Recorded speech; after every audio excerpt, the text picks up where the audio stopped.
সেদিন শারদ দিবা অবসান।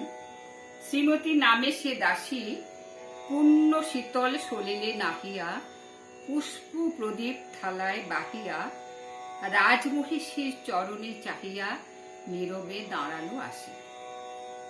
শিহরি সভয়ে মহিষী কহিলা, এ কথা নাহি কি মনে? অজাত শত্রু করেছে রটনা, স্তূপে যে করিবে অর্ঘ রচনা।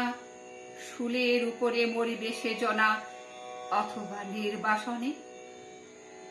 সেথা হতে ফিরে গেল চলি, ধীরে বধূ অমিতার ঘরে। সম্মুখে রাখিয়া স্বর্ণ মুকুর, বাঁধিতেছিল সে দীর্ঘ চিকুর। আঁকিতেছিল সে যত্নে সিঁদুর, সীমান্ত সীমা পড়ে। শ্রীমতী রেখেরি বাঁকি গেল রেখা, কাঁপি গেল তার হাত। কহিল, অবোধ, কি সাহস বলে এনেছিস পূজা? এখনই যা চলে।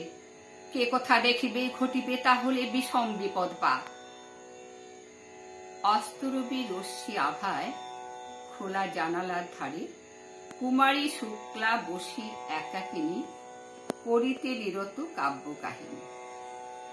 চমকে উঠিল শুনে কিঙ্কিনী, চাহিয়া দেখিল দ্বারে শ্রীমতী রেহেরি পুঁথি রাখি ভূমে দ্রুত পদে গেল কাছে। কহে সাবধানে তারে কানে কানে, রাজার আদেশ আজ কে না জানে, এমন করে কি মরণের পানে ছুটিয়া চলিতে আছে। দ্বার হতে দ্বারে ফিরিল শ্রীমতী, লইয়া অর্ঘ থালি। হে পুরবাসিনী, সবে ডাকি কয়, হয়েছে প্রভুর পূজার সময়। শুনি ঘরে ঘরে কেহ পায় ভয়, কেহ দেয় তারে গালি। দিবসের শেষ আলোক মেলালো নগর সৌধ করে, পথ জনহীন আধারে বিলীন, কলকোলাহল হয়ে এলো ক্ষীণ। আরতি ঘণ্টা ধ্বনিল প্রাচীন রাজ দেবালয় ঘরে। শারদ নিশির স্বচ্ছ তিমিরে তারা অগণ্য জলে।